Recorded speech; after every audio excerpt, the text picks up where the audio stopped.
Hello guys, wala pa.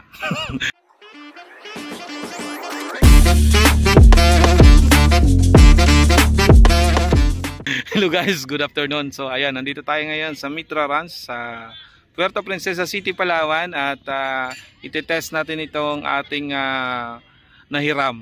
Nahiram ano. Titingnan natin, review lang, pero ang magte-testing nito yung may-ari mismo. Papakita ko sa inyo itong bagong-bagong DJI Neo. Yan, ito yung bagong-bago ngayon dito sa Puerto Princesa City. At sigurado ako, ito ang perfect na DJI drone para sa mga beginner. Dahil safe na safe gamitin at napakaganda ng mga features na meron ka na magagamit dito. So, ayun. Tingnan nyo yung mga features niya sa video na to. Na DJI Neo, pag na-turn on na natin siya, pipili tayo ng mode na gusto natin gamitin. Pagkatapos, i-face mo siya sa face mo, front face, siyempre, para makuha niya yung tracking. So, tracking AI niya ikaw. So, for example, let's go for the follow mode. Follow. 3, 2, 1.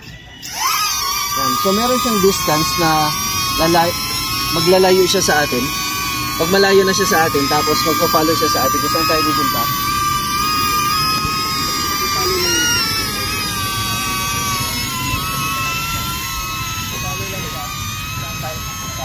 At kahit na mag-face ka sa kanya, tapos atras ka, maglalakad ka atras, magpa-follow lang siya sa iyo. Kung mapunta mo dito, kailangan magpa-follow siya sa atin.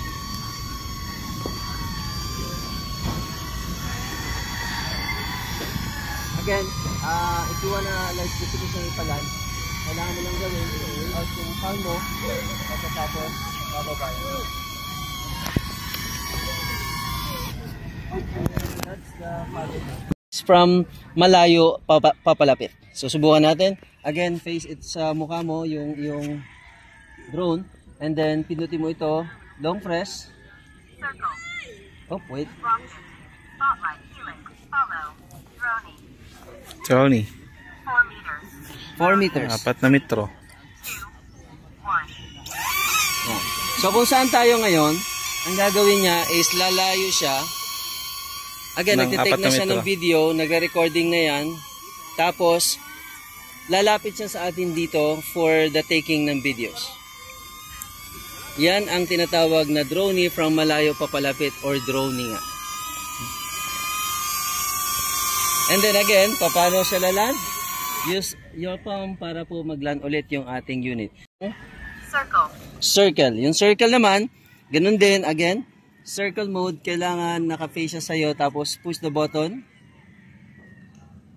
4 meters. 4 meters. Circle. 3, 2, 1. Yan, so hindi natin in-adjust, so naka-medium lang yung height niya, kaya hanggang dyan lang siya. Pero ang gagawin niya, is iikot yan siya, kukuha siya ng footage na nakaikot, papaikutan ka niya. So para ka naka 360, kumbaga. Circle. Yan ang tinatawag nating circle mode. At maganda siyang gawin pang groupie o kaya anything na gusto mong gawin na makukuha yung buong 360 na front view or view ng ating area. Hopefully, hanggang 6 meter lang talaga siya. Rocket. Rocket ay pataas? 6 meters. 3, 2,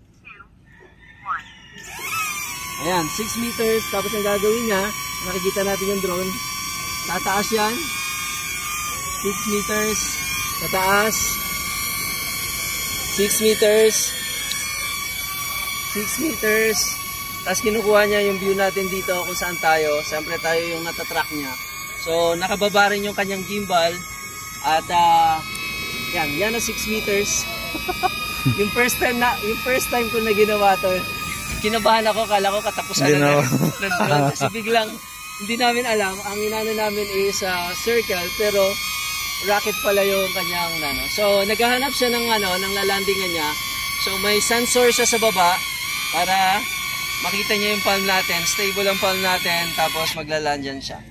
So yan na nga guys, nakita nyo na yung mga ilang features na meron ng ating DJI Neo. Tulad nga ng sinasabi ko sa inyo, perfect na perfect ito sa mga beginners dahil hindi na mahirap gamitin. Pangalawa, safe na safe itong gamitin dahil unang-una, kapag magkakaroon kayo ng mga trouble sa inyong pagpapalipad tulad na nasasabi dito sa mga puno, ay safe na safe ito dahil napapaikutan na ang propeller nito ng buong katawan ng DJI Neo. So, di ba? Astig. Kung may pagkukumpara ko nga siya ng gamit nating DJI Mini 2, nako, mas friendly use itong DJI Neo dahil unang-una, safe ka na, user-friendly pa. Perfect na perfect din ito sa mga cinematic shot dahil ang program nito ay kompleto na at may mga ilan na rin mga nakaset up na mga technique sa pagpapalipad.